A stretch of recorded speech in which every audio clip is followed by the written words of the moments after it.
Today, we are going to be talking about the Egyptian gods through an Egyptian's eyes. As an Egyptian with deep ancestral roots, I feel a strong responsibility to speak on our divine heritage, so to speak, because Egyptian pharaohs were seen as divine. They were seen as linked to the gods, as most, people within sorts of hierarchies, kings and queens, were often seen as derivatives of the gods themselves, no matter where they came from.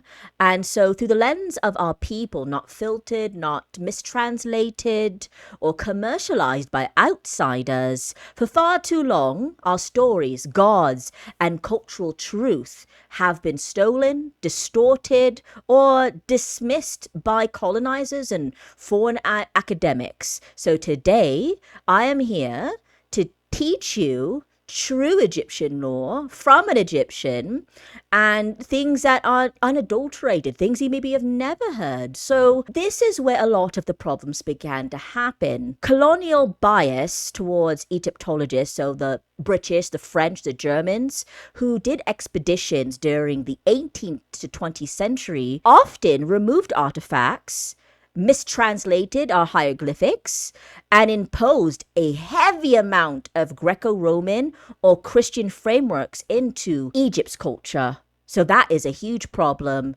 that Egyptians faced. So this is why most often or not, we had a lot of issues. When I see movies, when I see comics, it's usually coming from heavily like adulterated content where it's not actually the real stuff that you guys are getting. And sure, it's nice to be inspired, but I like my facts. So there has been this thing that happened a lot where you had this erasure of local voices. So Egyptian scholars and locals were often excluded from research, dismissed as unscientific, or basically literally outright banned from, sites like Karnak or the Valley of the Kings. And this is because of British administration, which is, and there's a lot of looting. A lot of looting and theft that happened. And then another big thing that also we experienced was misinterpretation. So the gods were often reduced to myths or animal-headed deities in textbooks, and basically kind of stripping them of a lot of cultural or spiritual significance. So we are going to talk about some of the more well-known gods, Aset, Isis. Let's talk about her, because I know that we have done Bast, but let's talk about Isis, Aset. She is known as the Great Mother, the Sorceress, and she is also known as the Throne. Aset means she of the throne. That is literally the translation of her name. And she is quite literally the embodiment of sovereignty. And her hieroglyphic is the throne itself. That is her name, the throne, which kings sat on. And so you're going to see of the throne, like a royalty throne, right? And so you're going to see a lot of correlation between the Egyptian royalty, the pharaohs, and that's what we called our kings and queens, were pharaohs. We did not have a name for queen. If you were a pharaoh, that was just the generic term for royalty. That's what it was. So we had female pharaohs and male pharaohs. We did not give them another name. They were just a pharaoh. That's our royalty. And you'll notice that in Egypt, in some places we did have gendered terms, but for things like the pharaohs, they were just the pharaohs, our royalty. And so it was a gender neutral term for male and females were both referred to as pharaohs. So that's something that some people don't know. Aset is not just known as the mother goddess. She was known as a high priestess of magic, medicine, and royalty. And so she was seen as a protector of kingship, the matron of wisdom, and the keeper of divine secrets. There's also an association with Sirius, whose rising marked the Nile's flood, like the flooding of the Nile. There's a story about that. We can talk about that at some point where the Nile flooded and it brought fertility and abundance. And you'll notice there's a lot of fertility happening in Egypt. It always comes back to this life and death. There's a lot of life and death happening in Egypt. And so fertility is something that's associated with birth, bring life into the soil, into the wombs of mothers, things of that nature, and abundance, because of course children are an abundance. They are a blessing. So you will see a lot of that pattern in the storyline of Egypt, that we use these words a lot. And so Aset's biggest story, or the thing that she's mostly known for, is that she reassembled her husband, Asar, his dismembered body, except for his phallus, which she recreated with divine magic. Like I said, Egypt's a little spicy. We did not shy away from sexuality in Egypt. This is something that a lot of people have a hard time wrapping their minds around sometimes, and understand that early Egypt, sexuality was, I think almost everywhere, whether you were in Greece or Rome, sexuality was something appreciated, praised, prayed to, ritualized. And it's not like we were, this is where I say what happened is that you got a lot of like later scholars from, Britain, France, and Germany that came over in the early centuries. They came over there with their Christian views, and they kind of like covered up certain things. But yes, this is, for those who don't know, like clothing in Egypt, for instance. I'm kind of going on a little bit of a tangent, but like you see how I'm dressed, right? My original model, like my original concept, if I were to dress, so people go, but Ciri, your concept, it's not really like the traditional attire. I could not use the traditional attire of a priestess because my breasts would be bare. I would have no top on. And that was something that was very normalized for the priestess, high priestesses even. We would have like a shawl-like garment that was almost translucent, and our breasts would be unbound and out. I would be practically naked. So clearly I can't have that on Twitch. Right? So you have to come up with concepts, creative ways to kind of keep somewhat of the structure of a garment a priestess would wear or a priest would wear. But obviously I couldn't have that on Twitch. So that's why my costume that I have on now is a bit more elaborate and done up because of guidelines on Twitch. I couldn't really, yeah. And this is why when people go, but you're a priestess, you can't do this. I'm like, but in Egyptian, because again, you need to stop taking Christendom and masking it over Egyptian culture. Because in my culture, that was normal. This is normal. So this is why I can still be say-so and have my boobies out. Okay? I can still be say-so and have my boobies out. My boobies can be out. You mean these? My milkies? So Aset, her husband was Asar. Asar, he was dismembered. There's a whole story about it, and I'll tell you that whole story here. And she crafted him a magical penis. So she put his body back together and she crafted a magical penis for him because remember, she is a sorceress. And she's like, you know what? This is a time for... I feel like... I'm so serious about this. And then she conceived Horus, or Haru. So Horus is her son. Does anyone know anything about the god Horus? I'm curious. A little. I'd like to hear it. What do you guys know about Horus? Wasn't he put in a basket and set down the river Nile? Ooh. You know what? This is really great. I like hearing about this stuff because I like to see what people know. And again, it's one of those things where a lot of that stuff is actually made up or it's confused with other gods. But I like hearing it. I like hearing it. So he does have an association about sky. You'll notice a lot with gods, Egyptian gods specifically. A lot of them have this duality, or they have more than one function.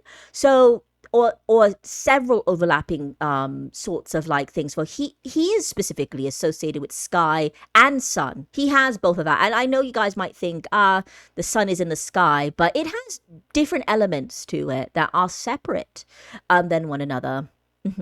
This is where some of the things happened, right? This is what some of the things happened that kind of got mixed up. So with Isis specifically, you had this confusion or this like misrepresentation of her where the Greeks fused her with Demeter or Aphrodite or Persephone, and would basically associate Isis with Mother Earth or the Virgin Mother, which she is not. So there is this like thing that happened where she got associated with Demeter or Aphrodite or Persephone, and it really kind of mucked her up, where that's not her association. She's not associated with that stuff. In Roman temples, did you know that in Roman temples, you do have temples to Set, Isis?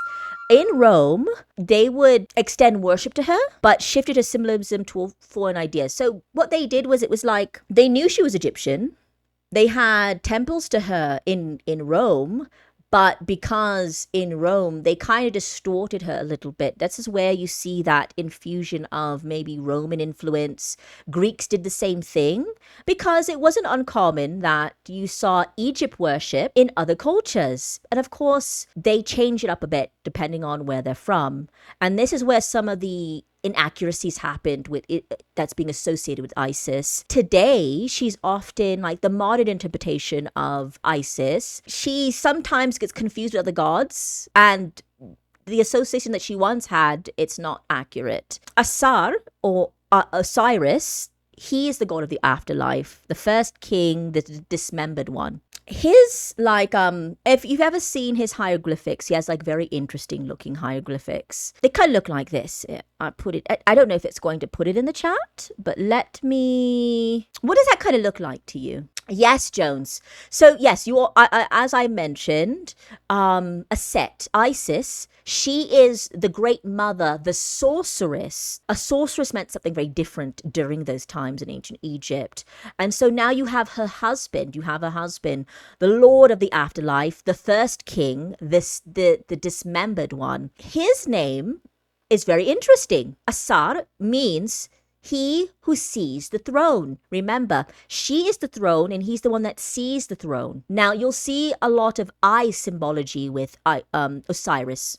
Osiris has a lot of eye representation, and his name could mean two things, truly. It could be he who sees the throne, but it could also mean the powerful one with the eye. So you're starting to see a lot of connection between the two of them. And yes, women were very prized, loved, beloved in Egypt, very much beloved and appreciated in Egypt. I would say that Egypt, especially for an earlier civilization, had a lot of respect for their women, a lot of respect for our women, something you did not see as much in Greek and Roman cultures where women were vilified. You see it in the stories of their gods. Now, if you listen to the stories of the females in the Greek and Roman pantheon, they were treated horribly. Their women were not treated well. Look at how Zeus and look at Hera. Listen to their stories. Even Persephone's, all of them, they're often horribly tragic, very sad. The women were not treated well, betrayed, all these things. But you will see a discrepancy where in Egyptian mythology, the women, like, look at exactly, Samantha, Medusa. It really not. This is why I say that I'm very proud of being an Egyptian, is because in early cultures, we had such reverence and care and love for our women, and you see it told in the story of the gods. Listen to the story of our gods, and we talk about it, even the women. There was a love, like, listen to Osiris's name. He who sees the throne, he's looking upon his wife. His love, his name was dedicated to his wife, because she was the embodiment of the throne, which royalty sat upon. So I think that's super romantic. And for those who don't know, Osiris is a Hellenized version of the name. So his true name is not quite, it's Asar. So this is the correct name, Asar. That is his true name. So it's not truly Osiris. His role is first divine king of Egypt, right? Because people always think about Ra, right? Is that what everyone thinks when they think the gods? Ra, right? Sure, Ra does have significance. But yes, the first divine king of Egypt. So he's the one that's responsible for agriculture, law, and civilization. So the big issue is that there was this betrayal. I know that a lot of people see this. Who has seen movies based on Egypt, right?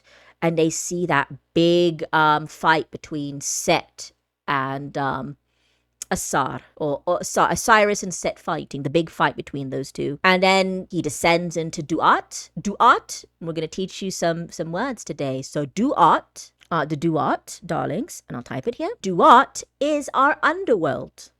Yes, Duat. Do you guys know anything about Duat? I'm pretty sure you do. I'm pretty sure you do. Because there's this, what is that famous thing that you see in Egyptian underworlds with the heart and the feather, right? The heart and the feather. And so that's how we do judgment in our underworld. In Duat, your heart is set to balance the feather. And depending on how heavy your heart is compared to the feather will determine what type of, afterlife you will have. Either you will go to a good afterlife or a naughty afterlife. You know, we do have our version of heaven and hell, so to speak. He is known as the god of renewal, death, rightful order, because people just assume it's set, but don't realize that a lot of the gods have dualities and multiple functions. They don't just, I think it's because people think of things like the Roman gods or the Greek gods where you have Hades and da-da-da-da-da. It's not like that. Our gods have multiple functions of different things. Because remember I said is Asar, he was a ruler over law. There is a function to it because it's not just the underworld. There's also the law behind it. There's also law in the underworld. And so there's someone that takes the dead. There's someone that judges the dead. And so you see, there's a lot of layers behind it. And then there's rightful order. So you'll find that some gods will have multiple functions. They don't just do one thing. They kind of help each other out.